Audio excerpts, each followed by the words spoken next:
ठीक है। अच्छा, कितने तरीक़ों से CSS यूज़ कर सकते हैं? कल देखा था हमने। नाम बताएं कैसे हैं 3 तरीके कौन? एक एक बता दे एक। ठीक है, 3 है। चलें देखते हैं फिर आगे क्या है। ठीक है, ये हमारा चैप्टर 10 है। इसके अंदर हमें इंट्रोड्यूसिंग CSS क्या क्या पढ़ेंगे, what CSS does, how CSS works, rules, properties and values. अच्छा, in this section we will look at how to make your web page more attractive, controlling the design of them using CSS। ठीक है, इस section में हम ये देखेंगे कि web pages को अट्रैक्टिव कैसे बनाना है। ठीक है, और उनका डिज़ाइन हम कंट्रोल कर सकते हैं CSS के थ्रू, ये भी देखेंगे हम इसमें। CSS जो है वो हमें अलाउ करती है कि हम रूल्स बनाएं। ठीक है, और स्पेसिफिक रूल होते हैं। ठीक है, स्पेसिफाई करें कि कंटेंट के अंदर एलिमेंट जो है वो किस तरीके से दिखना चाहिए। ठीक है, आया कि वो लेफ़्ट पे दिखे, राइट पे दिखे, सेंटर में दिखे। ठीक है, उसके अंदर स्टाइलिंग हो, उसके फॉन्ट स्टाइल चेंज हो, उसका बैकग्राउंड कलर चेंज हो। ठीक है, ये सब कुछ CSS देखती है। ठीक है, for example you can specify that the background of page is cream. ठीक है, आप ये कर सकते हो कि जो आपका पेज है उसका बैकग्राउंड कलर क्रीम हो जाए। ठीक है, कोई भी कलर हो सकता है। या फिर ये भी कर सकते हो कि सारे पैराग्राफ्स जो है ना वो ग्रे कलर में शो हो। ठीक है, उनका जो टेक्स्ट है वो ग्रे कलर में शो हो, और जो फॉन्ट स्टाइल है वो एरियल हो। ठीक है, तो फॉन्ट स्टाइल डिफरेंट डिफरेंट होते हैं। हर वेबसाइट को आप खोलोगे उन्होंने अपना एक फॉन्ट चूज़ किया हुआ होता है, ऐसे ही है। तो वो CSS के थ्रू होता है। ठीक है, अच्छा, और that all level 1 heading should be in blue italic time space. ठीक है, या फिर ये भी कर सकते हो कि आप जो H1 सार जितनी भी हेडिंग्स हैं उनका आप कलर ब्लू कर दो, उनको टैलिक कर दो, और उनका फॉन्ट टाइम्स कर दो। ठीक है, वो कह रहा है once you have learn how to write a CSS rule, learning CSS mostly involves learning the different properties you can use. ठीक है, वो कह रहा है कि अगर आपने ये सीख लिया कि CSS का रूल कैसे लिखते हैं। ठीक है, तो लर्निंग CSS में जो है ना ज़्यादातर यही है कि आप प्रॉपर्टीज़ को यूज़ कैसे करना है। ठीक है, तो प्रॉपर्टीज़ के रूल लिखना आ गया आपको, तो फिर बस आपने ये देखना है कि अगर आप फॉर एग्जांपल ग्रिड पढ़ रहे हो तो कैसे यूज़ करना है, अगर आप फ्लैक्स पढ़ो, ये CSS की चीज़ें हैं सारी। ठीक है, तो कैसे यूज़ करना है। तो फिर वही बता रहे हैं कि इस चैप्टर में आपको इंट्रोडक्शन देंगे कि CSS वर्क कैसे करती है, CSS के रूल्स कैसे लिखे जाते हैं, और CSS को अप्लाई कैसे किया जाता है HTML के पेजेस पे। ठीक है, ये आपको एक पेज दिखा रहा है।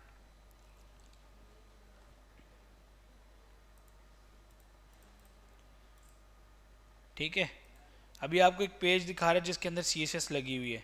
अगर मैं ओवरव्यू लूँ तो ये आपका H1 होगा, ये मे बी H1 H2 कुछ भी हो सकता है। ठीक है, तो H1 का कलर उसने पिंक कर दिया और इसका कलर भी पिंक कर दिया, इनका फॉन्ट स्टाइल भी चेंज है, और जो ये नीचे कलर आ रहे हैं इनका भी कलर्स चेंज किया हुआ है CSS के थ्रू। अच्छा, अच्छा, फिर है कि understanding CSS, thinking inside the box.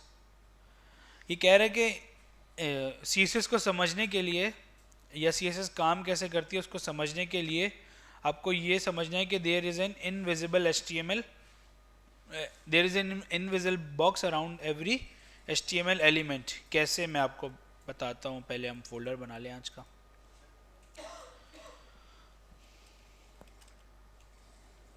क्या डेट है आज? 21।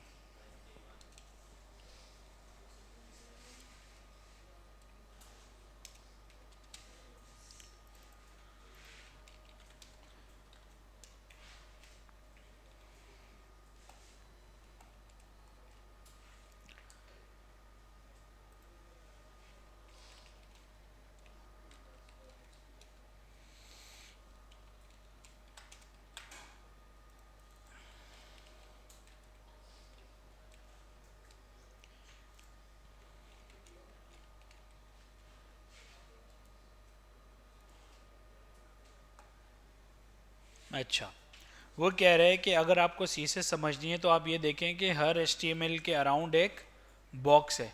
ठीक है, एक इनविजिबल बॉक्स है जो आपको नज़र नहीं आ रहा। फॉर एग्जांपल अगर हम इंस्पेक्ट करते हैं इसको, तो हमारे पास तब भी अगर हम इंस्पेक्ट करें तो हमें एक बॉक्स नज़र आ रहा है, ठीक है। इसको कंसीडर कर सकते हो एक बॉक्स है जो कि आपके एलिमेंट को उसने ओवरलैप किया हुआ है, उस बॉक्स के अंदर ही आपका हर एलिमेंट का डिस्प्ले आता है। तो वो यही कह रहा है, देखो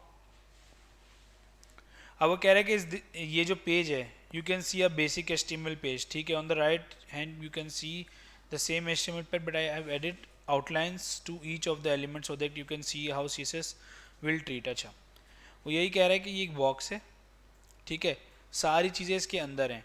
तो आपने यही इमेजिन करना है कि हर बॉक्स, हर एक जो आपका एलिमेंट है, हर उसका एक बॉक्स होगा, उसके अंदर ये सारा चीज़ें होंगी, ठीक है। ये आपको पता है, ये मैंने आपको इसीलिए पढ़ाया था कि आपको याद रहे, ठीक है। ब्लॉक लेवल और इनलाइन एलिमेंट्स कौन से होते हैं, ठीक है। कोई बताएगा कौन से होते हैं?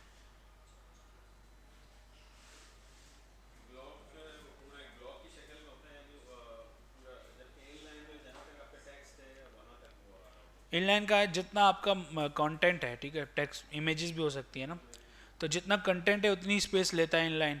लेकिन जो ब्लॉक है वो क्या करता है, पूरी एक लाइन जितनी है उसको वो गेट कर लेता है, ठीक है।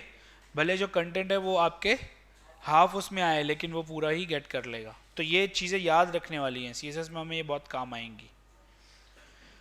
अच्छा, अब आ जाओ यहाँ पे, ये आपको बता रहा है, ठीक है। C S S allows you to create rules that control the way each individual box and content of the box is presented, ठीक है।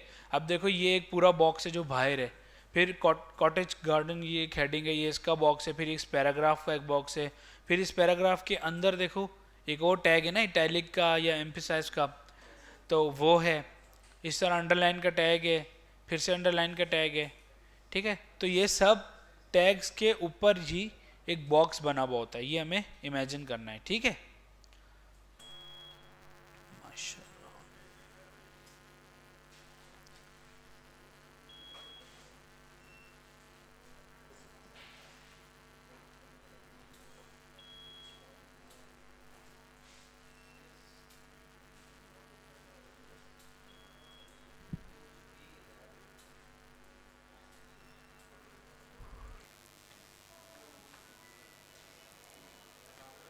क्या समझ आया कि वो कह रहे हैं कि आपको इमेजिन करना पड़ेगा जब भी आप सीसेस लगाओगे तो हर एक एलिमेंट के आउटसाइड पे एक बॉक्स है, ठीक है। तो वो ये कह रहा है कि ये जो ये आपके ग्रीन कलर का बॉक्स है, तो इसका मतलब ये है कि ये मैंने उसने वो किया है, क्या कहते हैं, डिफ्रेंशिएट किया है कि ये जो ग्रीन कलर का बॉक्स है ये इनलाइन एलिमेंट है और बाकी ये ब्लॉक लेवल एलिमेंट है जो पूरा बॉक्स लेते हैं, और इनलाइन एलिमेंट जितनी आपका कंटेंट है उतनी स्पेस लेते हैं, सही है। अच्छा, अब ये कह रहे हैं कि सीएसएस वर्क कैसे करती है। CSS works by associating rules with HTML element, ठीक है। अभी ये देखो सीएसएस ऐसे लिखी जाती है, पी, ठीक है, पी लिखा हमने, पी कहलाता है सिलेक्टर, इधर तो सिलेक्टर है ना, ठीक है। टैग का नेम होता है, टैग्स यहाँ पे लिखो आप, ठीक है, वो क्या कहलाता है, सिलेक्टर। और ये इसकी क्या होती है, डिक्लेरेशन, ठीक है। ये सिलेक्टर है और ये डिक्लेरेशन, ये वर्ड्स आपने याद रखने हैं, ठीक है। कहीं इंटरव्यू देने जाओगे, कुछ भी करोगे, वो आपसे पूछेंगे भाई आपको सिलेक्टर्स के बारे में पता है। आपको अगर ये वर्ड याद ही नहीं है तो फिर आप बता ही नहीं पाओगे, चाहे आपको पता हो, लेकिन ये वर्ड ही नहीं याद तो कैसे बताओगे, ठीक है। तो selectors indicate which elements the rule applies to, ठीक है। तो अब पी का मतलब ये है कि अगर मैं ये सीएसएस लिखता हूँ तो इसका मतलब ये है कि एचटीएमएल के अंदर जितने भी पीज हैं उन सबके फॉन्ट स्टाइल क्या हो जाएगा, एरियल हो जाएगा, ठीक है।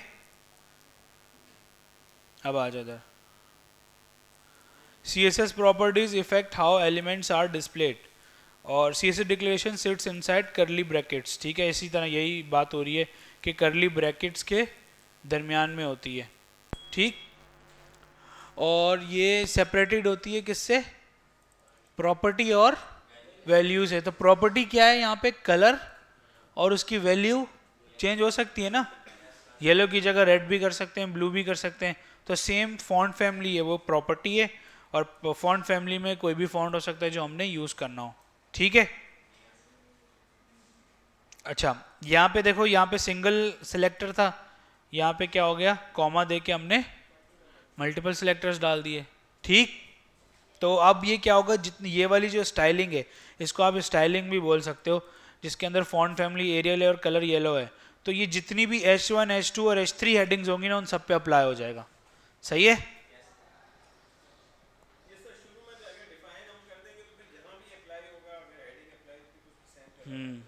बिल्कुल।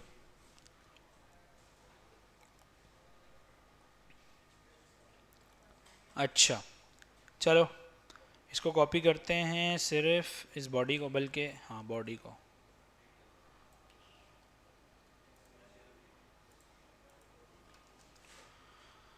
अच्छा, अब कोशिश करते हैं इसको बनाने की, बॉडी भी कॉपी हो गया।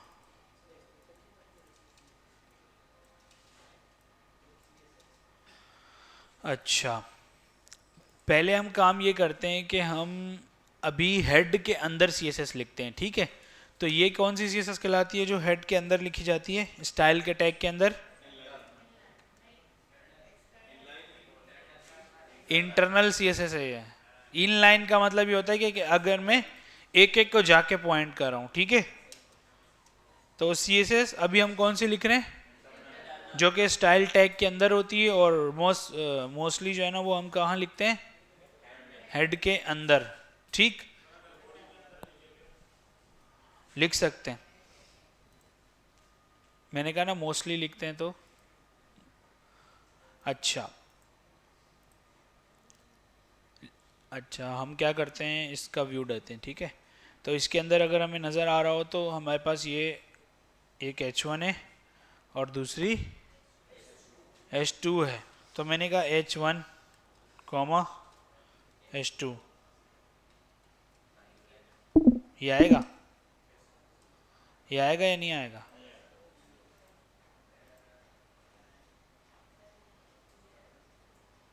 नहीं आएगा ना। ठीक है, सिलेक्टर्स का नेम लिखना है हमने, और ब्रैकेट ओपन और ब्रैकेट क्लोज। ठीक है, तो अभी मेरे पास दो सिलेक्टर थे, H1 और H2, ये मैंने लिख दिया यहाँ पे। ठीक है, चलो इसको हम दे देते हैं कलर। ठीक है, इसको हम कलर देते हैं, कोई भी कलर दे सकते हैं, हम ये दे देते हैं, कोई है पिंक का ही जैसा है, ये देखो आ गया, कलर चेंज हो गया। ठीक है, क्या किया हमने, H1 और H2 सेलेक्ट किया हमने, और फिर हमने उसका कलर चेंज कर दिया। ठीक है,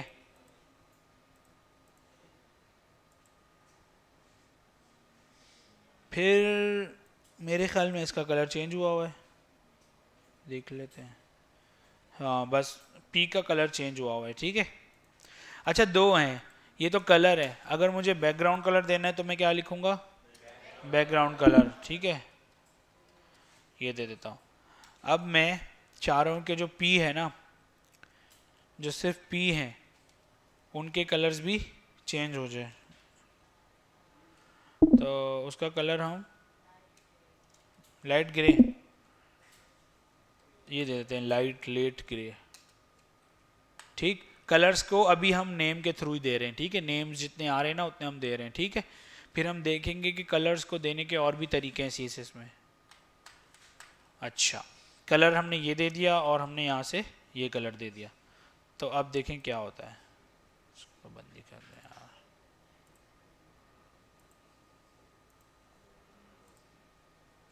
सही है, कलर चेंज हो गया, ये जो लिखा हुआ है ना इसका कलर भी चेंज हुआ है, ये थोड़ा लाइट हो गया, और इसका कलर भी चेंज हो गया।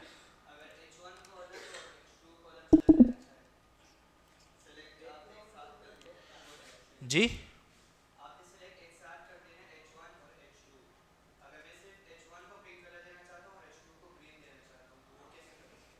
वो भी दे सकते हैं, वो कैसे देंगे बताएं। बस बात बढ़ नहीं जाएगी, बात का ये है कि अभी हम स्टार्ट कर रहे हैं ना, तो फिर हम इस तरह तो देंगे ही नहीं। इस तरह अगर हमने दे दिया तो सारे H1 का कलर क्या हो जाएगा, पिंक हो जाएगा। हमें नहीं चाहिए पिंक, हमें सिर्फ एक H1 का कलर पिंक चाहिए। फिर क्या करेंगे, फिर हमारे पास डिफरेंट चीज़, अगर इन्होंने कहा है तो हम ये देख लेते हैं। ठीक है, हमने कहा H2 और सिर्फ H2 का बैकग्राउंड कलर चेंज कर देते हैं। जी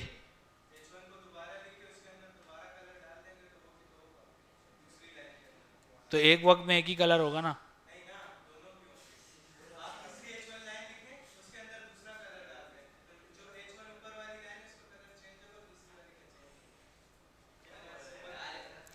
ये H1 है, तो क्या करूं मैं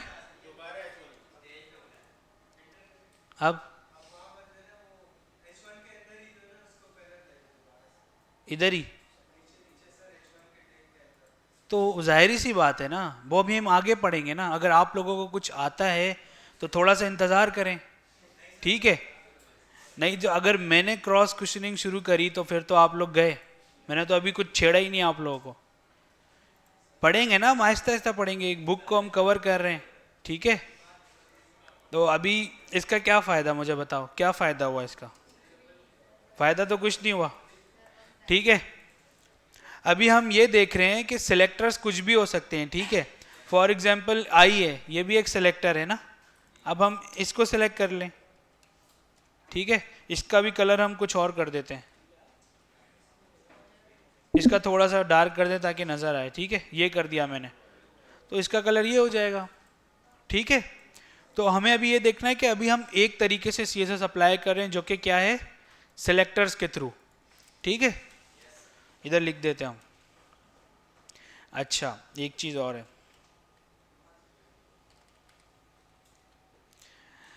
इसको कमेंट देना है, इसका कमेंट इस तरीके से होगा, ठीक है।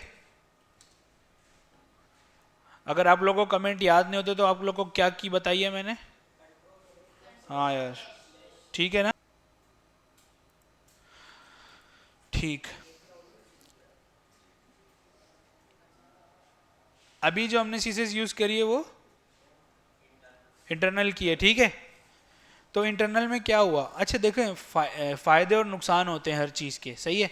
फॉर एग्जांपल ये आपका पेज है जिसके अंदर आपने सिर्फ बॉडी के अंदर 1000 लाइनें लिख ली हैं, ठीक है। इमेजिन करते हैं, अब उसकी CSS भी तो लिखेंगे, CSS कम से कम 500 लाइनों की होगी। तो हुआ क्या कि फिर उन्होंने सोचा यार कि ये जो है ना, ये स्पेसिफिक हो गया इस पेज के ऊपर, ठीक है। ये जो इंटरनल CSS है ना, ये तो स्पेसिफिक इसी पेज के ऊपर हो गई ना। आपके पास यहाँ मल्टीपल पेजेस भी हो सकते हैं, जिस तरह हमने बनाए थे, होम का अलग बनाया था, कॉन्टेक्ट अस का अलग बनाया था। तो अगर हमें सेम CSS वहाँ भी लगानी है तो हम क्या करेंगे, इसको कॉपी करेंगे, उधर लेके जाएंगे। तो हम क्या करेंगे, हम एक्सटर्नल CSS लगाएंगे। इसका मतलब ये है कि हम एक अलग से फाइल बनाएंगे CSS की और वहाँ रख देंगे, इसके साथ ही रख देंगे, ठीक है। तो जहाँ हमें चाहिए होगी हम यहाँ लिंक लगा के उसको इंपोर्ट कर लेंगे, ठीक। तो होता भी इसी तरीके से कि CSS की तो एक ही फाइल बनती है, तो हम बार बार CSS लिखने का कोई फ़ायदा नहीं है, ठीक है। तो हम क्या करेंगे, ये तो आपकी हो गई एक्सटर्नल CSS, सॉरी बताओ तो सही यार। अच्छा इसको हम कॉपी करते हैं, सिर्फ इतने हिस्से को, और इसको मैं कमेंट कर देता हूँ, यहीं पे छोड़ देता हूँ। अच्छा एक फाइल और बनाते हैं स्टाइल डॉट CSS की, ठीक है, और यहाँ पे पेस्ट कर देते हैं, ठीक है। अब हमें एक टैग चाहिए जो कि होता है लिंक का,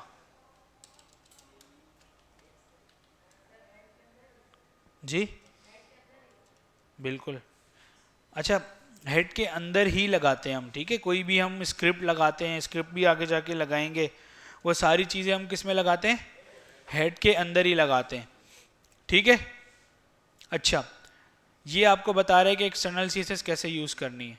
तो हमने फाइल बना ली डॉट CSS की, और उसके अंदर सेम जो CSS हम वहाँ लिख रहे थे वो यहाँ लिख दी। अब हमारे पास लिंक का एक टैग होता है जो कि यहाँ पे इन्होंने बताया हुआ है, ठीक है। Link element can be use in an HTML document to tell the browser where to find the CSS, ठीक है। बस इसका इतना सा काम है कि हमें ब्राउज़र को बताने के लिए यूज़ होता है कि CSS कहाँ से उठानी है, ठीक है।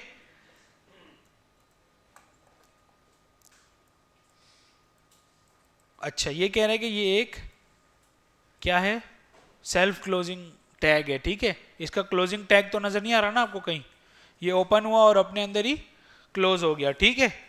और ये क्या है, and it lives inside the head element, it should use 3 attributes, 3 attributes use करता है, href, टाइप और रिलेशन, ठीक है। href में क्या होता है, सोर्स देते हैं कि फाइल पड़ी हुई कहाँ है, ठीक है। टाइप में हम बताते हैं कि भाई इसकी टाइप क्या है, टाइप /css है, ठीक है। और रिलेशन में क्या बताते हैं, relationship between HTML page is link to this, तो ये स्टाइल शीट, ठीक है। अच्छा,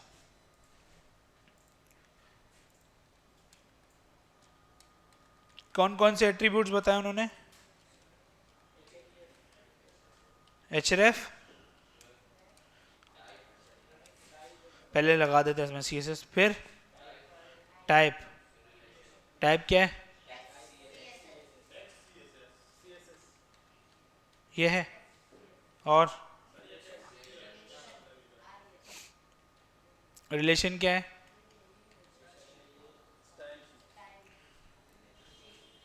टेक्स्ट css, सही है।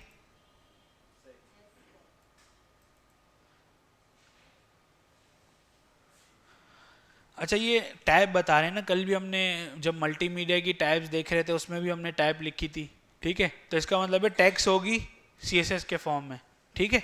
टेक्स्ट होगा लेकिन उसकी टाइप क्या है, CSS है। तो बस ये हमें बताना होता है, ये मैंडेटरी चीज़ें हैं, ठीक है। इसका हम कोई, इसमें कोई वो नहीं है कि हम कुछ चेंज कर दें या कुछ हमें याद करने की ज़रूरत है, बस ये 3 चीज़ें याद रखें। और चलें अब देखते हैं क्या हो रहा है, हो रहा है अप्लाई ना, जैसा हमने वहाँ लिखा था यहाँ पे भी अप्लाई होने लग गया।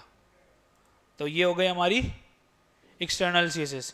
अब बारी आती है इंटरनल CSS की। इंटरनल CSS ना आपके डायरेक्ट इस आपके क्या कहते हैं इसको, इनलाइन जो है वो डायरेक्टली टैग के ऊपर या फिर एलिमेंट के ऊपर जाके लगती है, ठीक है। और सबसे ज़्यादा जो प्रेसिडेंट होती है, प्रेसिडेंट का मतलब यह है कि अगर मैंने एक एक्सटर्नल CSS बनाई हुई है, बातें नहीं करें, एक अब मैंने एक्सटर्नल CSS की फाइल बनाई हुई है और एक मैंने इंटरनल CSS लिखा है और एक मैंने इनलाइन CSS लिखा हुआ है, आसान हो गई। चले यार नमाज के लिए,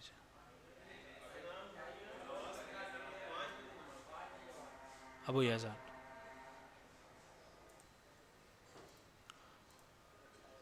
अब क्या हुआ, ब्राउन हो गया। लेकिन अगर देखा जाए, मैंने तो यहाँ पे H1 का कलर क्या दिया हुआ है। अगर बातें करेंगे ना इस फर्स्ट क्लास में आप लोग इस CSS की, तो आप पूरी CSS में रोते रहेंगे, ये बात याद रखिएगा, ठीक है। ये ऊपर से जाएगी और हाथ में भी नहीं आएगी, पहले बता रहा हूँ मैं, ठीक है। तो जिसको बातें करनी है वो ये फिर सोच ले कि उसके साथ होगा क्या। फिर कोई एक्स्ट्रा क्लास वगैरह कुछ भी नहीं है, वैसे पता है आप लोगों को पहले ही। मैंने यहाँ पे H1 लगाया, ठीक है, एक और। अब मैंने हर जगह स्टाइलिंग दी हुई है, इंटरनल भी दी हुई है, एक्सटर्नल भी दी हुई है और इनलाइन भी दी हुई है, ठीक है। यहाँ पे मैं कलर क्या कर देता हूँ इसका, रेड, ठीक है। अब क्या होगा देखें, इसको होना क्या चाहिए था, क्यों होना चाहिए था रेड, नहीं होना चाहिए ना। देखें, प्रीसिडेंस का मतलब ये है कि कैस्केडिंग का मतलब होता है यूँ ऊपर से यूँ चलती हुई आ रही है, ठीक है। जो एंड में उसको मिलेगी ना वो अप्लाई हो जाएगी। अब एंड में उसको क्या मिला, पहले तो ये गया इधर, इधर चेक हुआ, फिर ये यहाँ चेक हुआ, मतलब पहले एक्सटर्नल चेक हुई, फिर ये वाली चेक हुई। लेकिन एंड में देखो, हमने डायरेक्ट जाके उस H1 के ऊपर लगा दिए, तो इसकी प्रेसिडेंस सबसे ज़्यादा है, ठीक है। जब भी अगर आपको चीज़ें ओवरराइट करने को मिलेंगी, ठीक है, तो कोई ये जो ये वाला काम है ना, ये सबसे लास्ट में करते हैं, ठीक है। जब आपको कोई भी सोल्यूशन नहीं मिल रहा हो तब ये काम करते हैं, ठीक है। वरना हम करते क्या है कि हम कोशिश करते हैं ओवरराइड कर लें या कुछ इधर ही कर लें, ठीक है, एक्सटर्नल में ही कर लें। आई समझ में। तो आपको जब पूछे आपसे कि सबसे ज़्यादा प्रेसिडेंस किसको दी जाती है, तो आप लोगों ने फ़ौरन से बोल देना इनलाइन स्टाइलिंग को, ठीक है। दूसरा कोई सोचने की ज़रूरत है ही नहीं, ठीक है। अच्छा, इसमें इसने यही बताया हुआ है कि किस तरीके से आप स्टाइल के थ्रू लगा सकते हो, और ये एक्सटर्नल थी जो हमने देख ली और ये भी देख ली, सही है। अच्छा, CSS selectors. There are many different types of CSS selectors that allow you to target rules to specific elements in an HTML document. अभी बहुत सारे selectors होते हैं CSS के अंदर जो कि एलिमेंट को टारगेट करने के लिए या टैग को टारगेट करने के लिए यूज होते हैं, ठीक है. अच्छा, the table on the opposite page introduce the most commonly CSS selector. मतलब ये जो सेलेक्टर्स है ना, इसकी बात हो रही है, ठीक है. तो on this page there is an HTML file to demonstrate which element these sets would apply to. ठीक है, तो ये एक सिंपल आपने वो दिया हुआ है, ठीक है. और इसमें चीज़ें दी हुई हैं, लेकिन इसमें देखें CSS नहीं है, ये सिर्फ HTML है, ठीक. अब ये कह रहा है कि there are more advance selectors, ठीक है, which you will see on page number, आगे जाके आप देखोगे, ठीक है. तो देखते हैं हमारे पास एक कितने सेलेक्टर्स हैं. सबसे पहला सेलेक्टर है यूनिवर्सल, ठीक है. ये इसका नाम है, इधर से ऐसे देखिएगा, ये इसकी मीनिंग है और ये इसकी कोड है, ठीक है, या कोड है या एग्जाम्पल है. तो सबसे पहला कौन सा है? यूनिवर्सल सिलेक्टर, ठीक है. यूनिवर्सल का क्या मतलब होता है? तमाम पे अप्लाई हो जाएगा, ठीक है. Targets all elements on the. तो इससे क्या होगा कि अगर इसके अंदर कोई CSS लिख दी तो वो सब पे ही अप्लाई हो जाएगी, ठीक है. तो इधर लिख देते हम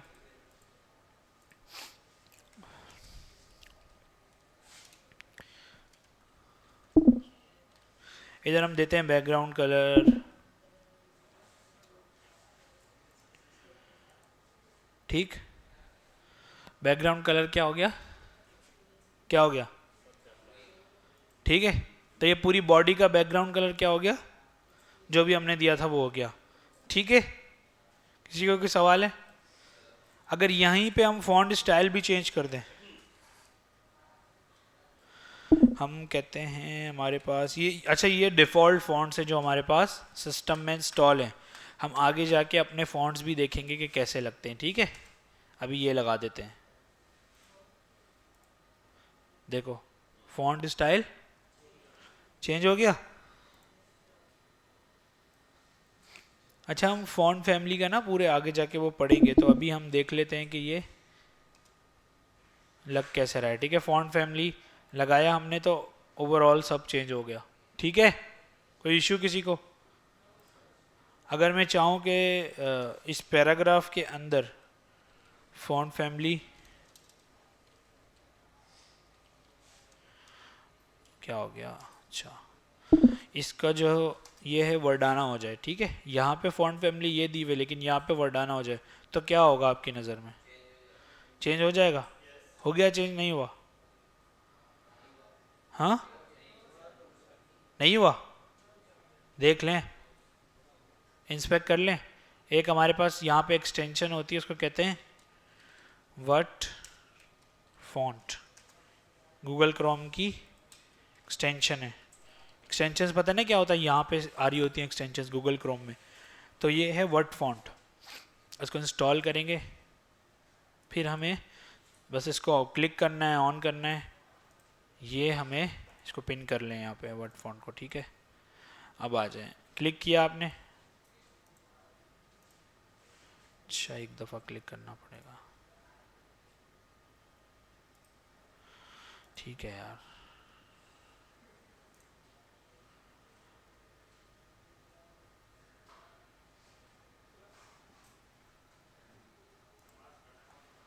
हो गया, चलो जाओ फिर.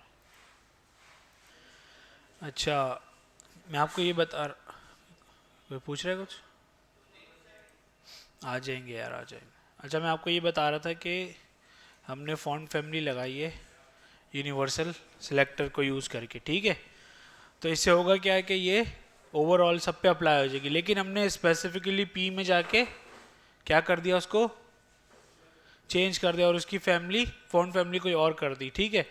तो अब देखो ये चेंज हो जाएगा, सही है. ये मैंने एक्सटेंशन डाली ना जिसका आप बता रहा हूँ मैं, तो इसको मैं जब क्लिक करता हूँ तो मेरे पास आप देखो इस एरो पे ये बता रहे हैं इसका फॉन्ट स्टाइल क्या आ रहा है, गिल सेंस, और ये क्या है, वर्डाना. तो जो पैराग्राफ है वो वर्डाना है और बाकी सारे गिल सेंस है, ठीक है. तो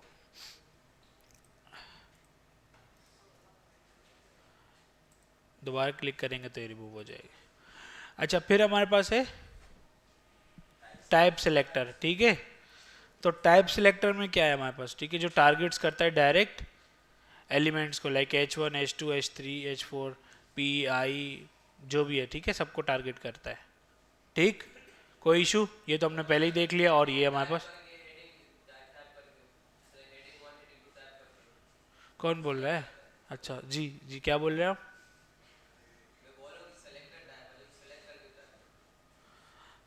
हाँ,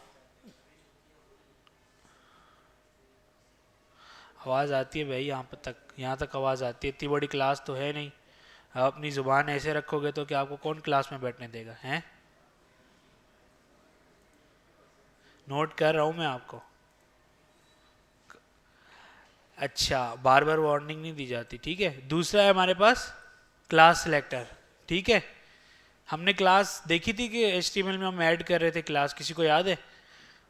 आईडी और क्लास ऐड करी थी। मैंने बताया था आईडी और क्लास में क्या फ़र्क है, तो बताएं मुझे। अब आईडी आईडी क्यों यूज़ करते हैं? और आईडी एक ही एलिमेंट पे लगेगी, ठीक है। ये जो पूरी बॉडी है आईडी एक ही एलिमेंट पे लगेगी। और क्लास, क्लास के थ्रू आप मल्टीपल एलिमेंट्स को दे सकते हैं, कोई इशू नहीं है, ठीक है, क्लास को। तो फॉर एग्जांपल अभी मैं इनलाइन ये, बल्कि इसमें लगा ही रह देता हूँ मैं, एक और H2 ही दे देता हूँ, ठीक है। मैंने इसको क्लास दी,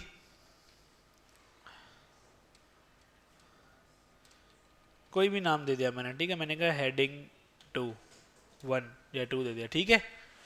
2 दे दिया, क्लास लिखा इज इक्वल्स टू और 2 दे दिया, ठीक है। अब मैं इस क्लास को ना एक्सेस कर सकता हूँ हमारी CSS में, ठीक है। कैसे?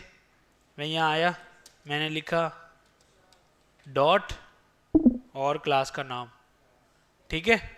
क्या लिखा?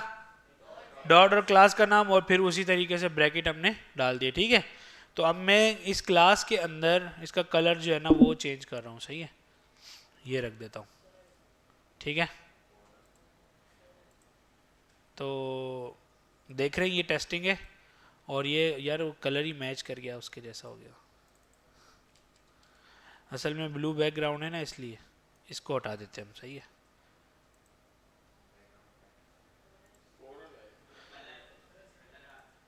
जी, अच्छा, अब सही है, ठीक है। ये हो गया कलर। कैसे? मैंने इसके ऊपर क्या अप्लाई किया है? क्लास। तो अब मैं इस क्लास को उठा के कहीं भी लगा सकता हूँ, ठीक है। फॉर एग्जांपल मैं इस क्लास को उठाता हूँ, सॉरी, कंट्रोल C, इस पैराग्राफ ने इसके ऊपर लगा देता हूँ, ठीक है। अब हमने क्लास में क्या लिखा हुआ है? कलर क्या हो जाए? ओरल हो जाए, कोरल हो जाए, जो भी है, ठीक है। तो मैंने क्लास दो जगह लगा दी, एक P के ऊपर भी लगा दी और एक हेडिंग 2 पे भी लगा दिया। अब इन दोनों का कलर सेम हो गया, ठीक है। तो क्लास से क्या होता है? अब क्लास को उठाओ और कहीं भी लगाते रहो, ठीक है। जो जो प्रॉपर्टी एप्लीकेबल होगी, एप्लीकेबल का मतलब क्या है कि फॉर एग्जांपल ये जो मैंने इधर लगाई है क्लास P के ऊपर, इस ये जो प्रॉपर्टी है कलर, ये शायद एप्लीकेबल ना हो, ठीक है, क्लास को जो आपका पैराग्राफ है उसके ऊपर। तो जाहिर सी बात है जब वो एप्लीकेबल नहीं होगी तो ये अप्लाई भी नहीं होगी, ठीक है।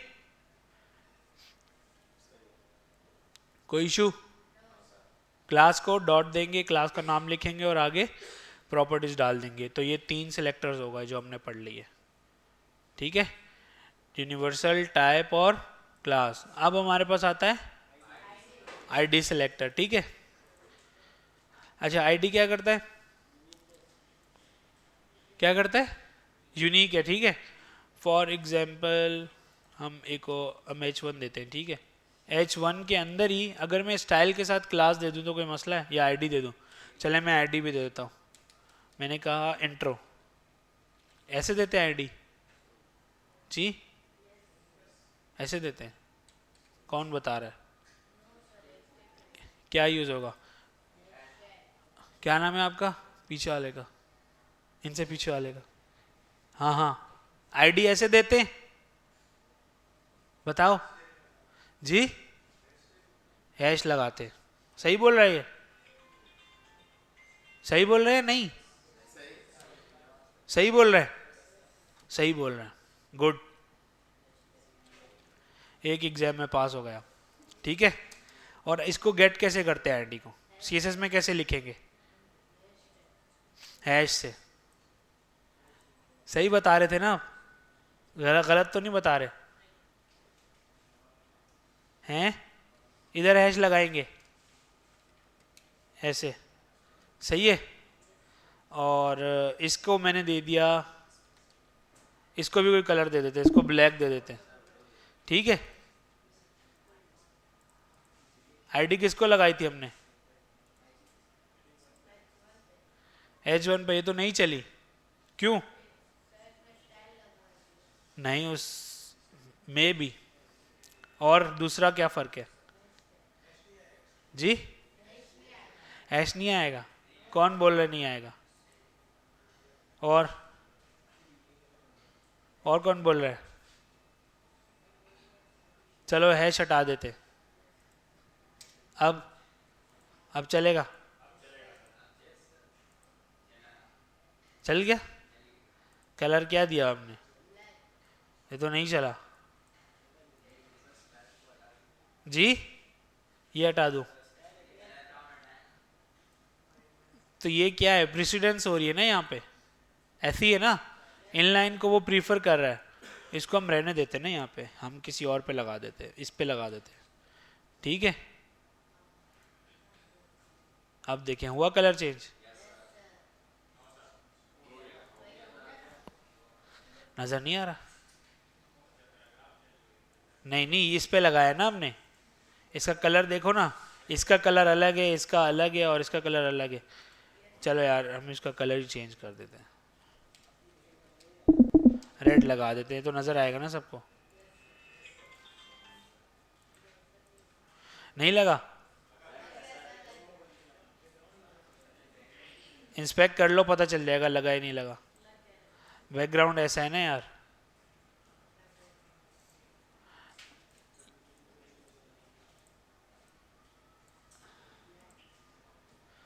बैकग्राउंड ये हटा देते हैं यार, और बोलो।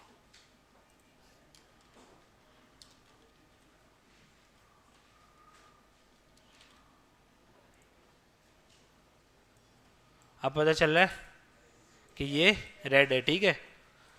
तो आईडी हम इसी तरीके से लगाते हैं, कोई इशू? अच्छा, अब हमारे पास है चाइल्ड सेलेक्टर, ठीक है। अच्छा, मैं ये जो पूरा ये एक पेज है ना, आप ये आपको समझ आ गई तो आधी से ज़्यादा सीएसएस आ गई आप लोगों को, समझ आई? तो यही आप लोग यूज़ करोगे ना चीज़ें। अच्छा, चाइल्ड सेलेक्टर क्या करता है? Matches an element that is a direct child of an other, ठीक है। अब एक काम करते हैं, इसको अगर मैं कमेंट कर दूं कोई इशू तो नहीं है? ठीक है, ये कोड तो आप लोग के पास आएगा, ठीक है। अच्छा, मैंने कहा यूएल, और मैंने इसमें एल दे दिए, चलें 5 दे दिए।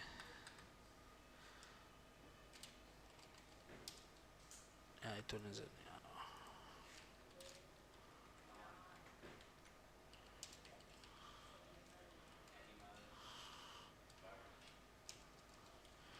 ये ले यार, बर्ड दे दिए, बर्ड्स दे देते। और बताओ,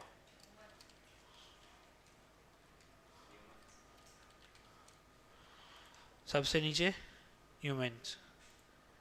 अच्छा, ये एक आपके पास क्या आ गया? लिस्ट आ गया। देख रहे हो इसका फॉन्ट स्टाइल अलग लग रहा है आपको, थोड़ा सा डिफरेंट लग रहा है, क्यों? इंस्पेक्ट कर सकते हो, इस एरो पे क्लिक करो, इधर आ जाओ, इसको ऐसे पूरा सिलेक्ट करो, इसको ऊपर करो, ठीक है। ये देखो, ये आपको बता रहा है कि फॉन्ट क्या लगा हुआ है, गिल सेंस, ठीक है। बाकी वर्ड फॉन्ट के थ्रू भी आप कर सकते हो, सही है, कोई इशू? अच्छा, तो अभी हमने क्या किया, एक यूएल बनाया और एक एलआई बनाया। अब ये कह रहा है कि एल आई ए है, ठीक है, कुछ कुछ भी हो सकता है, ठीक है। वो एग्जाम्पल किसकी दे रहा है कि एल आई के अंदर ए मौजूद है, ठीक है। एल आई के अंदर जितने भी ए टैग्स होंगे ना उन पे सी एस एस अप्लाई करनी हो अगर, या फॉर एग्जाम्पल कि जो यू एल है, ठीक है, यू एल के अंदर जितने भी क्या हैं एल आईज हैं, पहले तो हम यहाँ देखते हैं, ठीक है, जितने भी एल आईज हैं उन सब का कलर, यार कोई अच्छा सा कलर दे देते हैं, ये देते हैं,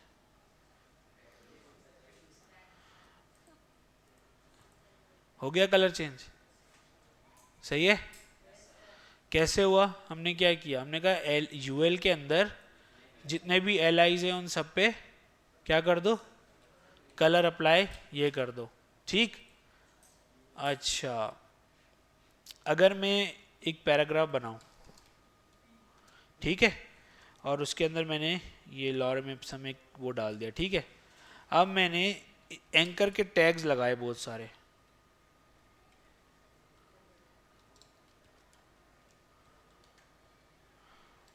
इसको उठाएं और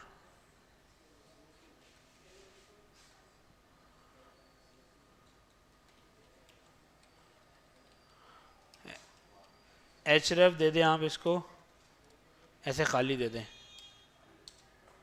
ठीक है। अच्छा सेम आप इधर एक और लगा दें,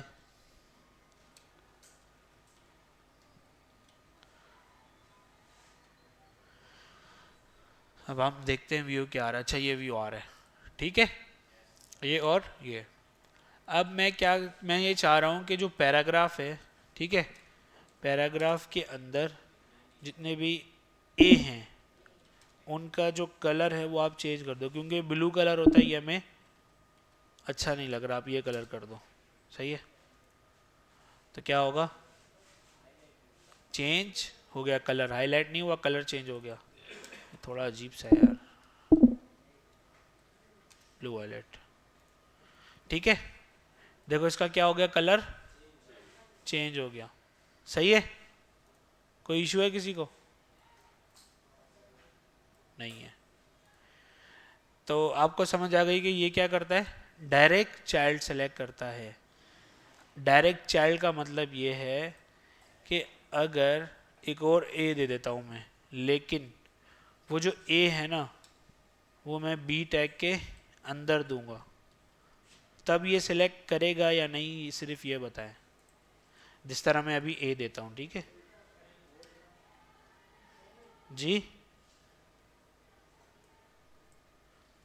ये सिलेक्ट करेगा या नहीं करेगा, क्योंकि हमने तो यही बोला है ना कि क्या बोला है हमने इसको, इसमें सी एस एस में कि पी के अंदर जितने भी एज हैं उनका कलर क्या कर दो, ब्लू वॉयलेट कर दो। तो ये इसको सेलेक्ट करेगा या नहीं, ये देखें, करा या नहीं किया, नहीं किया ना यार, कलर अलग है, मैं बताता हूँ आपको। ये देखो इसका कलर क्या है, ये जो हैश बना हुआ आ रहा है ना, ये कलर है, ठीक है। ये क्या है 8A2B, इसका कलर क्या है, तो इसका ये डिफ़ॉल्ट कलर आ रहा है, सही है, ठीक है। उसने नहीं सिलेक्ट किया ना, क्योंकि जो ए है वो किसके अंदर आ गया, बी के अंदर आ गया है। तो अगर आपने इस तरह सेलेक्ट करना है तो कैसे करोगे, पी के अंदर जो ए है, पी के अंदर जो बी है और उसके अंदर जो ए है, जी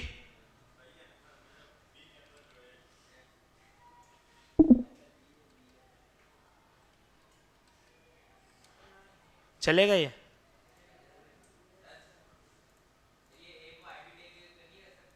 जी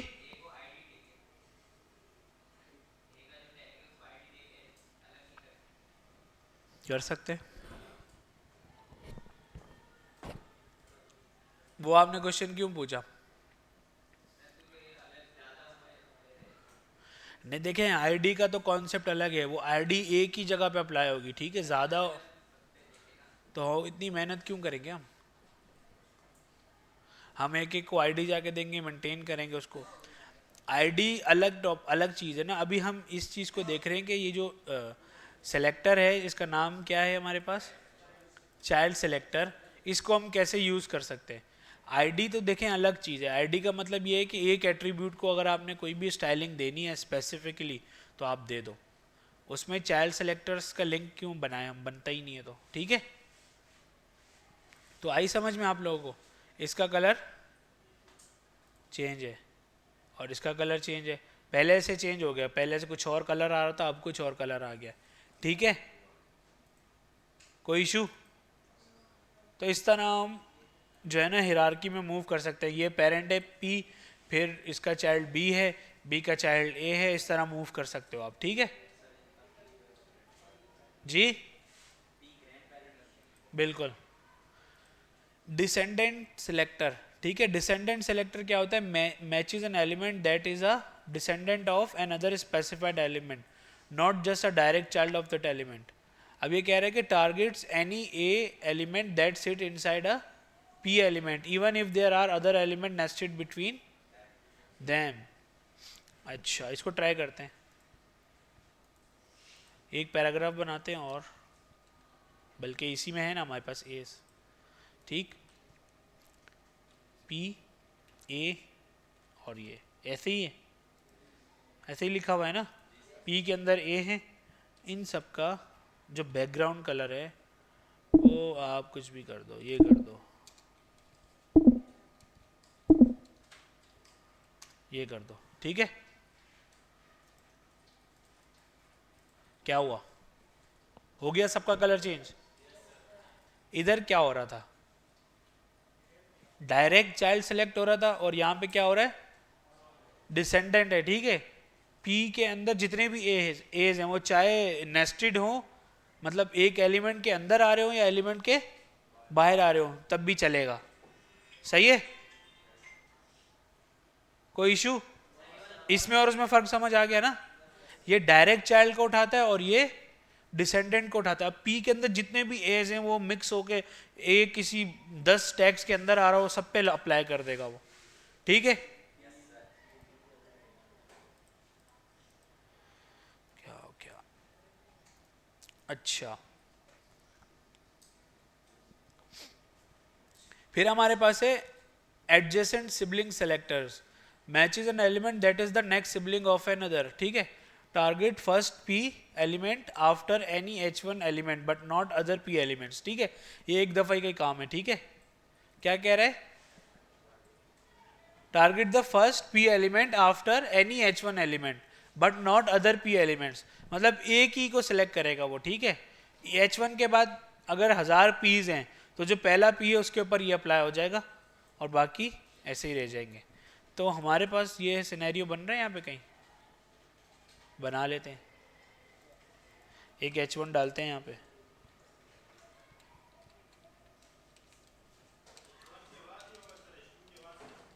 यार कुछ भी हो सकता है ना, वहाँ तो एग्जाम्पल दी हुई है, यहाँ पर आप कुछ भी कर सकते हो ना, ये तो एग्जाम्पल है ना, यहाँ पर आप कुछ, जी, H1 या H2 हो, H3 हो, P हो, A हो, कुछ भी हो सकता है, एग्जाम्पल है ना यहाँ पे तो।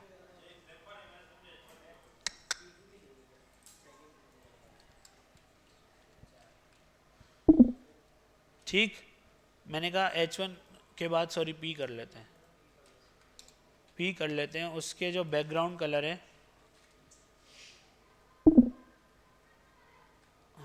ये हो जाए, अच्छा,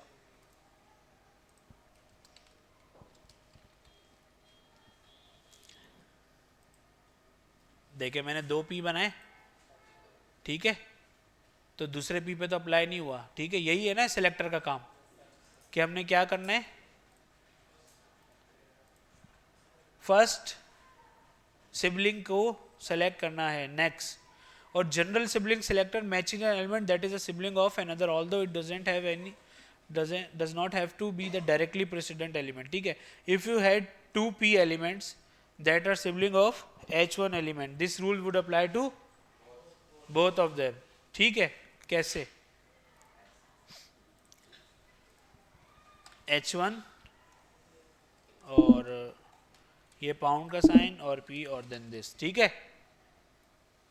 अच्छा, इसको हम करते हैं बैकग्राउंड कलर ये कर देते हैं, ठीक है, देखते हैं क्या होता है।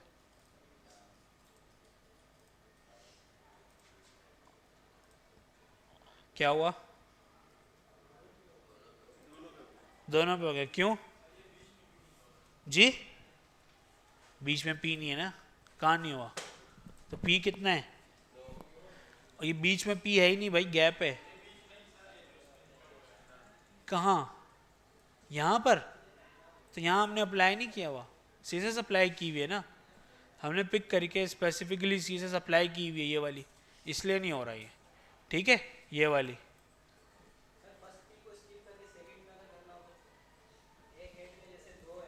जी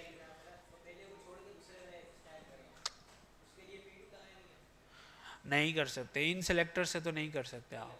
ठीक है, आगे और जाके सेलेक्टर्स आएंगे, ठीक है, तो हम उनके थ्रू कर सकते हैं। एंड चाइल्ड एक चीज़ होती है, ठीक है, उसमें आप चाइल्ड सेलेक्ट कर ले तो पहला देना है, दूसरा देना है, तीसरा देना है, ठीक है, वो हम आगे जाके देखेंगे। इन सेलेक्टर्स के थ्रू देखो, इनका जो काम है ना वो डिफाइन है कि ऐसे ही करना है, ठीक है, हम नहीं कर सकते चेंज। ठीक है, अच्छा अभी क्लास को रोकते हैं और आप लोग को प्रैक्टिस का टाइम देते हैं।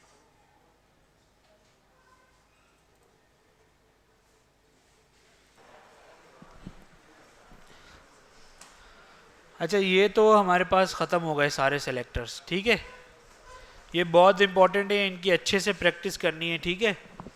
अगर नहीं करी ना तो फिर सीएसएस में आप लोग घूमते ही रहेंगे, आप लोग को चीज़ें समझ ही नहीं आएंगी, ठीक है। अच्छा, यहाँ पे कह रहे हैं कि हाउ सीएसएस रूल्स कैस्केड, मतलब कैसे अप्लाई होते हैं, ठीक है, कौन सा अगर हम अप्लाई करें तो पहले हो जाएगा, ये सारी चीज़ें हम देखते हैं, ठीक है। कह रहे हैं इफ़ देयर आर 2 और more rules that apply to the same element, ठीक है, मतलब क्या हुआ कि अगर एक से ज़्यादा रूल एक एलिमेंट पे अप्लाई हुए हैं, it is important to understand which will take precedence, ठीक है। ये अभी मैं एक बच्चे के पास गया था, उन्होंने वो बैकग्राउंड कलर्स का जो है ना एक इशू आ गया था उनके पास, तो वो यही था कि प्रीसिडेंस जो थी ना वो हमने लगा दी थी, उन्होंने उन्होंने ये यूनिवर्सल सिलेक्टर के अंदर बैकग्राउंड कलर लगाया था और फिर आगे जाके डिफरेंट सिलेक्टर्स में भी बैकग्राउंड कलर लगाया था, लेकिन जो टॉप वाला है ना वही लग रहा था, बाकी नहीं लग रहे थे, तो देखते हैं ये क्यों होता है, ठीक है। अच्छा, लास्ट रूल का मतलब है if the two selectors are identical the latter of the two will take precedence. Here you can see the second I selector takes precedence over first one, ठीक है। ये दो आईज है ना, दो सिलेक्टर यूज किए हुए हमने आई के या नहीं किए हुए? ये जो हमने सीएसएस लिखी हुई है इसके अंदर हमने आई को 2 दफा सिलेक्ट किया हुआ है, तो वो ये कह रहा है कि जो लास्ट वाला होता है ना, आई अगर 2 हैं, ठीक है, एक ग्रीन है और एक रेड है, तो जो लास्ट वाला आई बचेगा उसका कलर अप्लाई होगा, पहले वाले का अप्लाई नहीं होगा। इस तरह 4 हो, 5 हो, 10 हो, जितने भी होंगे उन सबका यही होगा, ठीक है, कि जो लास्ट में होगा उसका कलर अप्लाई होगा, ठीक है। प्रैक्टिकल करते हैं, देख लेते हैं। फॉर एग्जाम्पल हमारे पास पैराग्राफ्स है ना, अच्छा पैराग्राफ्स, अच्छा पैराग्राफ्स पहले हैं, नहीं है ये रहा, ठीक है, एक और पैराग्राफ बनाते हैं, ठीक है, ज़रूरी नहीं है इसी के नीचे हो, वो कहीं भी हो सकता है, ठीक है। अभी देखो पैराग्राफ्स का कलर जो है ना वो ये लाइट लेट ग्रे आ रहा है, अब मैं जो है ना इसका कलर क्या कर रहा हूँ, चेंज कर रहा हूँ,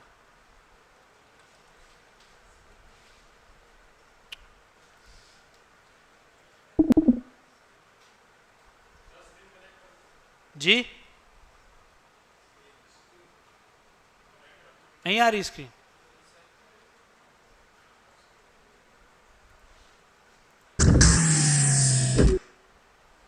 अब आया, नहीं आई,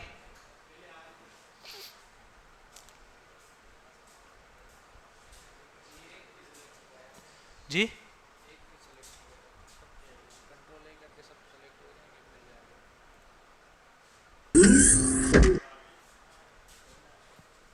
अच्छा, ये 2 पीस हैं हमारे पास, एक कलर लाइट लेट ग्रे है और दूसरा रॉयल ब्लू है, तो हम देखते हैं कि कौन सा अप्लाई होता है। कौन सा अप्लाई हुआ है? रॉयल ब्लू हुआ है। कलर्स में थोड़ी गड़बड़ हुई है ना, समझ नहीं आई चीज़ें। काम करते हैं, इसको कमेंट आउट कर देते हैं, आप समझ आएगी आपको। ठीक है, रॉयल ब्लू कलर इसका हो गया। ठीक है, तो जो अगर दो एलिमेंट्स आएंगे तो जो लास्ट एलिमेंट है वो अप्लाई होगा। ठीक है, ये कहलाता है, क्या कहलाता है? Last rule.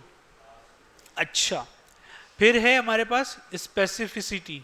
ठीक है, तो स्पेसिफिसिटी क्या होता है? If one selector is more specific than the other, the more specific rule will take precedence over more general ones. In this example, H1 is more specific than steric. आई समझ में? क्या नाम है आपका जी? इस्माइल भाई ने क्या किया कि इन्होंने जो है ना ये लगाया और बैकग्राउंड कलर दे दिया। अब वो जो है ना H1 पे भी दे रहे थे, तो अब वो ये देखो यहाँ पे यही बात कह रहा है कि जो H1 है ना वो मोर स्पेसिफिक है। ठीक है, H1 is more specific than asterisk, तो वो ये कह रहा है कि and P and B is more specific than P, P hash intro is more specific than P। तो अच्छा, इसको कैसे यूज करते हैं देखते हैं हम। ठीक है, अगर हम इसको इसकी एग्जांपल लें H1 की। ठीक है, H1 और ये, ठीक है, तो एरियल फॉन्ट अप्लाई नहीं हुआ H1 के ऊपर। ठीक है, कौन सा अप्लाई हुआ है? ये कुरियर सेंस। देखते हैं, इसी को उठा लेते हैं। ठीक है, हमारी उसको, तो इसको कमेंट आउट करते हैं।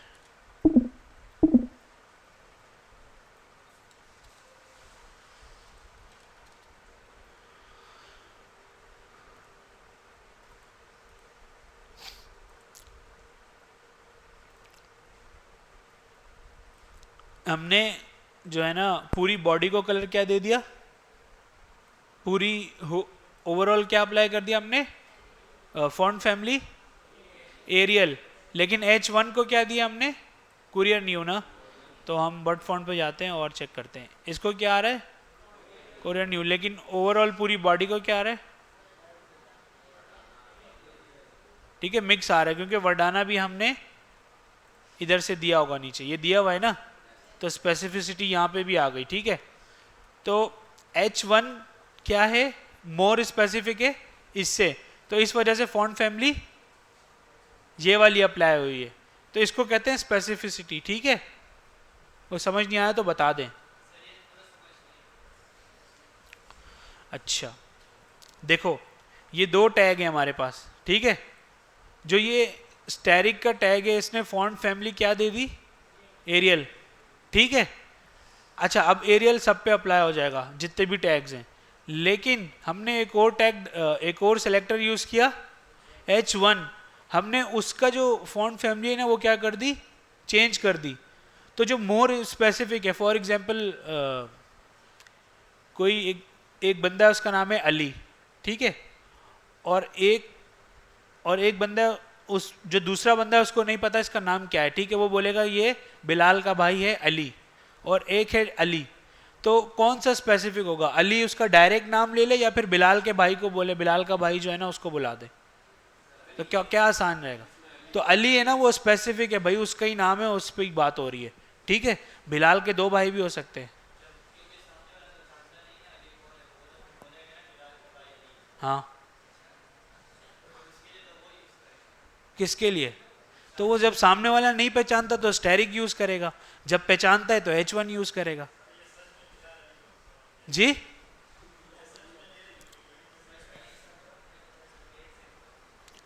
किसको समझ नहीं आया? नहीं समझ आया आप? स्पेसिफिसिटी समझ आ गया सबको? ये पूछते हैं इंटरव्यूज में, कहीं जाओगे तो पूछ ही जाएगा, फिर बता देना। सही है, उसको एग्जाम्पल देना बिलाल और अली की। सही है, आया समझ में? नहीं? अच्छा, उसके बाद है important. You can add important after any property value to indicate that it should be consider more important than other rules that apply to the same element. अब फॉर एग्जाम्पल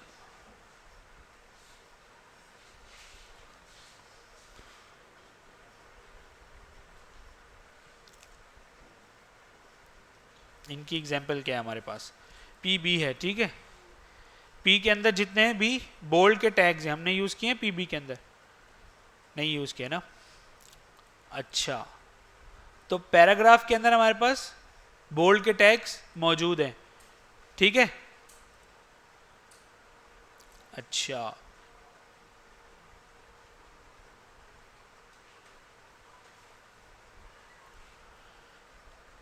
अच्छा एक काम ये करते हैं कि ये हमारे पास एक फाइल है, ठीक है। मुझे जो ये नीचे वाला पैराग्राफ है, ठीक है, मुझे इस नीचे वाले पैराग्राफ का जो कलर है वो क्या करना है, चेंज करना है, ठीक है। क्योंकि देखें हमने पैराग्राफ यहाँ पर हमने हर पैराग्राफ को कलर क्या दे दिया है, क्या दे दिया है, रॉयल ब्लू। तो मैं एक क्लास बनाता हूँ, ठीक है, पी कलर के नाम से, ठीक है। मैंने कहा मुझे जो है ना इनका जो कलर है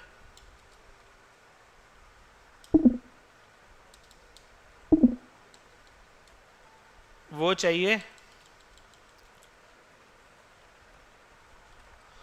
ब्राउन, ठीक है, और मुझे इनका फॉन्ट साइज चाहिए 20 पिक्सल्स, ठीक है। अब मैं इसको अप्लाई करता हूँ सिर्फ एक क्लास, एक पैराग्राफ के ऊपर। वो कौन सा है, लास्ट वाला चेक कर लेते हैं हम, ठीक है। मैंने ये क्लास अप्लाई करी पी कलर की, ठीक है, लास्ट वाले के ऊपर। तो इसका कलर चेंज हो गया और इसका फॉन्ट स्टाइल भी चेंज हो गया। जी जी,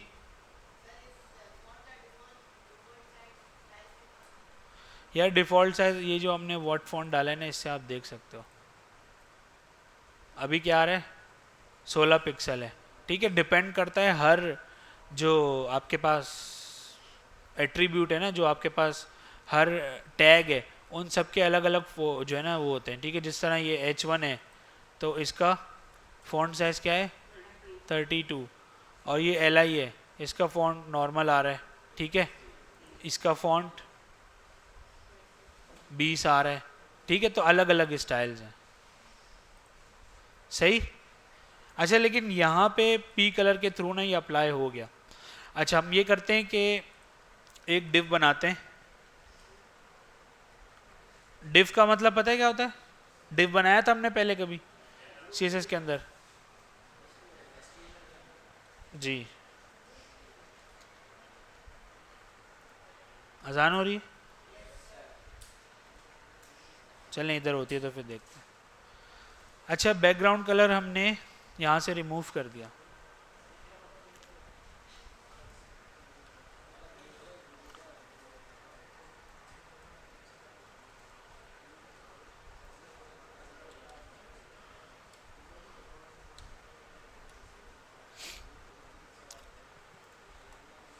ये हमने बैकग्राउंड कलर दे दिया, ठीक।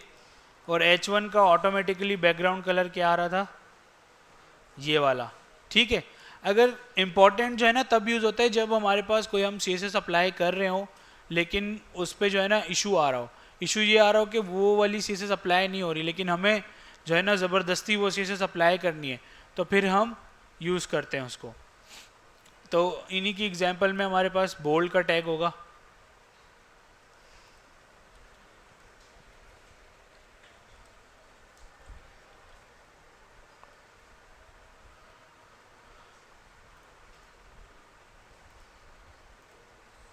ये देखें, ये है बोल्ड, ठीक है। अब मुझे क्या करना है, जितने भी पी बीज हैं, पी के अंदर जितने भी बी हैं उनका बैकग्राउंड कलर ब्लैक करना है। तो ये ऑटोमेटिकली हो गया, लेकिन अच्छा ये भी कर सकते हैं और ये भी कर सकते हैं। चलो यार इसको कर लेते हैं।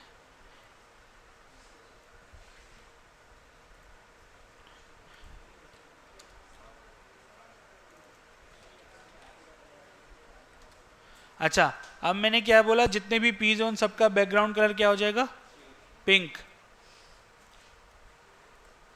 लेकिन जो हमने यार ये भी नहीं चल रहा इधर, इनकी ये एग्जांपल चल ही नहीं रही, ठीक है।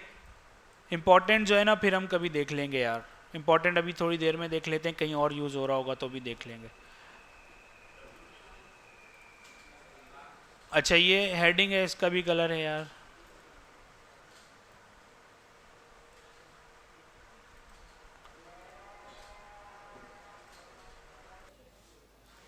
अच्छा, ये आप लोग को समझ आ गया, लास्ट रूल और स्पेसिफिसिटी आ गया, नहीं आया? अच्छा, इम्पोर्टेंट मैं आपको बता रहा था, तो ये देखते हैं, ठीक है। मैंने ये CSS वहाँ से कॉपी की है, तो देखें पहले इन्होंने पी बी लगाया, लाइक पी के अंदर जितने भी बीज उनका कलर क्या हो जाएगा, ब्लू, और उसके साथ क्या लगा दिया इसने, इम्पॉर्टेंट, ठीक है। और फिर दोबारा उसने पी बी लिखा और उसका कलर क्या दे दिया, वॉयलेट। तो अगर हम इसको व्यू करें ना, तो ये देखें पी बीज हमारे पास कितने, एक ही है, लेकिन इसका कलर क्या है, ब्लू। वॉयलेट अप्लाई नहीं हुआ क्योंकि हमने बोला कि यही होना चाहिए, ठीक है। आई समझ? तो ये इसने यहाँ पर इम्पोर्टेंट करके इसको लगा दिया और इसको नेग्लेक्ट कर दिया। अच्छा, हम देख भी सकते हैं, इसके अगर आप माउस लाएंगे तो देखें ये क्रॉस आ रहा है ना, इसका मतलब ये कि इम्पोर्टेंट वाला इस पर लग गया, ये वाला रूल अप्लाई नहीं हुआ, ठीक है। तो इम्पोर्टेंट ये होता है। तो कहीं भी अगर आपको कोई CSS दिए जाए और वो नहीं हो रही हो, तो इम्पोर्टेंट हमने सबसे बाद में लगाना है, ठीक है। ये लास्ट होता है और ये वैसे ज़्यादातर यूज़ करने के लिए मतलब ये अच्छी प्रैक्टिस नहीं है, लेकिन फिर भी अगर हमें ओवरराइड करनी है CSS तो फिर हम इम्पोर्टेंट लगा देते हैं, ठीक है। कोई इशू है? देखें हमने पी के अंदर जितने भी बीज हैं उनका क्या कलर कर दिया, ब्लू कर दिया, और फिर हमने दोबारा से वही लिखा और उसका कलर क्या कर दिया, वॉयलेट कर दिया। तो होना क्या चाहिए था, वॉयलेट होना चाहिए, क्योंकि दूसरी बार लास्ट में आ रही है। लेकिन हमने कहा इम्पॉर्टेंट जो है ना वो इसको कर दो, आप ब्लू वाले को क्या कर दो, इम्पॉर्टेंट कर दो। तो हमारे लिए जो कलर इम्पॉर्टेंट है वो यही वाला है, ठीक है। तो अगर आप करोगे तो ये ब्लू हो जाएगा, ठीक है, उसको इग्नोर कर देगा वो। कोई इशू? आगे चलें, ये लास्ट पेज है बस, ठीक। अच्छा, इनहेरिटेंस क्या होती है, किसी को पता है? विरासत, ठीक है। विरासत ऐसे होता है कि बच्चे की प्रॉपर्टी माँ बाप को जाती है, माँ बाप की प्रॉपर्टी बच्चों को आती है। तो जो आप ये टैग्स लिखते हो ना, सेम चीज़ उसमें भी होती है, ठीक है। जो डिव, ये वाला डिव है ना, ये इसका और इन तीनों का क्या है, पेरेंट है, ठीक है। तो इसी तरह कोई भी टैग आप लिखते हो, कुछ भी लिखते हो, तो जो अच्छा जिस तरह बॉडी है, बॉडी क्या है, सब टैग्स के पेरेंट है, और इसके अंदर ये सारे मल्टीपल टैग्स आ रहे हैं, ठीक है। तो इनहेरिटेंस क्या है इसको पढ़ते हैं, ठीक है। इफ़ यू स्पेसिफाई, अभी आपको बता रहे कि if you specify font family और कलर प्रॉपर्टीज ऑन दी, क्या हुआ, अच्छा अच्छा, वो ये कह रहे हैं कि अगर आप बॉडी का बॉडी को सिलेक्ट करते हो और उसके अंदर फॉन्ट फैमिली क्या लगा दिया आपने, एरियल, ठीक है। तो अब क्या होगा, they will apply to most child elements, ठीक है, सब पे नहीं, उसने कहा है मोस्ट, ठीक है।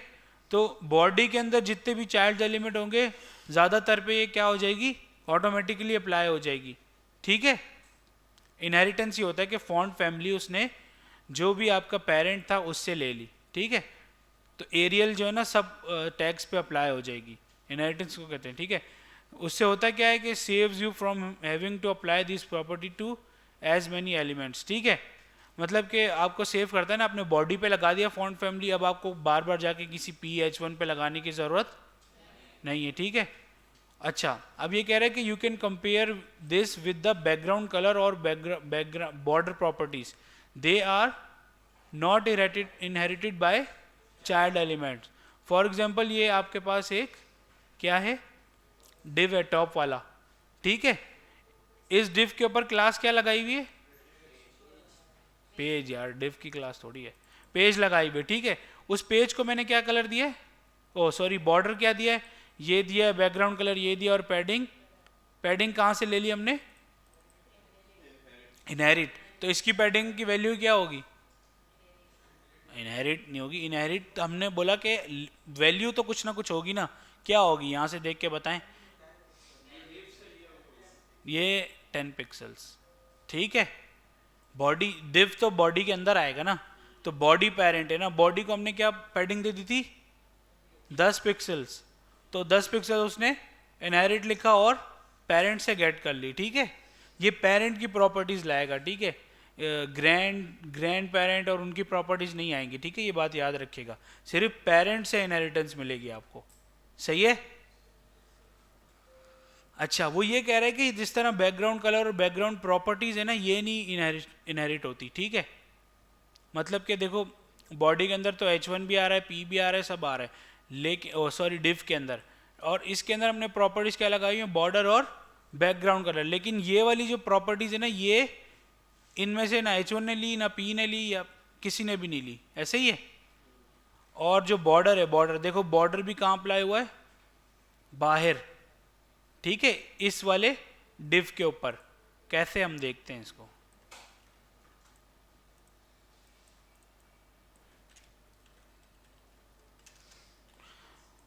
हमने पेज को एक क्लास दी, H1 लिखा, P लिखा, सिंपल, ठीक है, कुछ भी इसमें नहीं है HTML में, सिर्फ हमने क्या दिया है, एक डिव लिया है और उसको क्लास क्या दे दिए, पेज की, ठीक है। अब हम इसकी जो बॉडी है, इसने क्या क्या लिखा हुआ है इसके अंदर, फॉन्ट फैमिली, कलर और पैडिंग, इसकी जो बॉडी है इसको पिक करते हैं, और बॉडी यहाँ पे नहीं है तो यहाँ पे एक बॉडी बना लेते हैं, ठीक है। अब हमने फॉन्ट फैमिली एरियल दे दिया और इसको भी वो कर दो, ठीक है, और कलर दे दिया और पैडिंग दे दी, ये देखो सब पे सेम कलर हो गया अप्लाई, ठीक है, क्योंकि बॉडी में हमने दे दिया था। अब हमने एक और क्लास लगानी है जिसका नाम है पेज, उसके अंदर हमने बॉर्डर दिया। अच्छा, ये बॉर्डर बताता हूँ क्या, एक प्रॉपर्टी है, ठीक है। बॉर्डर अगर आपने लगाना हो किसी भी एलिमेंट के ऊपर तो आप बॉर्डर लिखते हो, और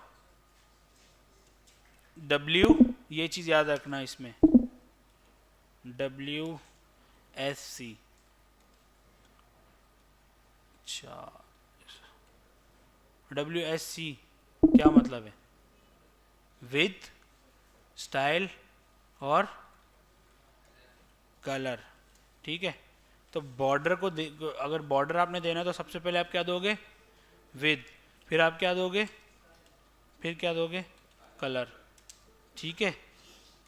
अब कैसे दोगे, आपने कहा बॉर्डर मैं दे रहा हूँ 1, मैं 1 पिक्सल दे दूँ, 2 दे दूँ, ठीक है, मेरी मर्जी है, 10 दे दूँ, 100 दे दूँ, 1 पिक्सल दिया। और स्टाइल आपके पास अभी क्या दे रहा हूँ मैं, सॉलिड, वरना इसके अलावा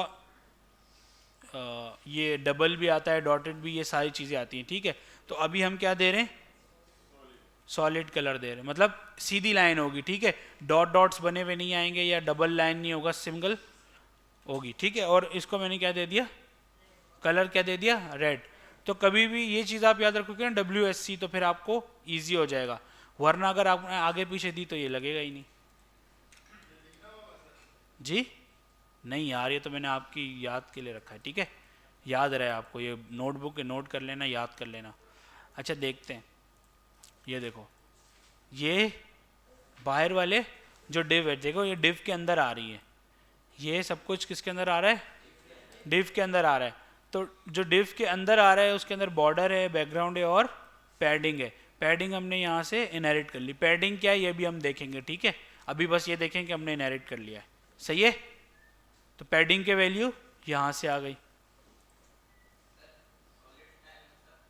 जी, सॉलिड सीधी लाइन है, बिल्कुल सीधी, कहीं ब्रेक नहीं हो रही, कुछ नहीं हो रही, सॉलिड लाइन है। अगर यहाँ पे आप डबल कर दोगे,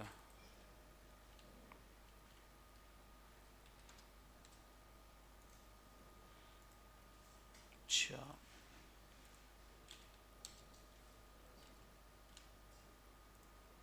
ठीक है, सिंगल थी ना वो नज़र नहीं आ रहा था, अब डबल कर दिया हमने, इसकी पिक्सल्स बढ़ा दिए तो ये इस तरीके से हो गई, ठीक है। एक और होता है उसके अंदर डॉट्स आते हैं, ये होगा, ठीक है।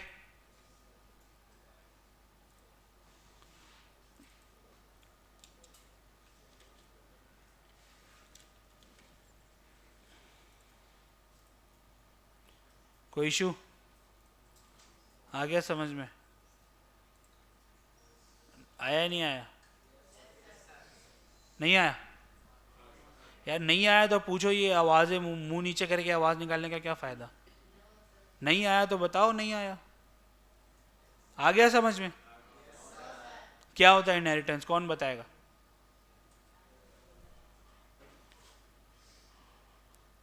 आ गया ना समझ में? बताओ।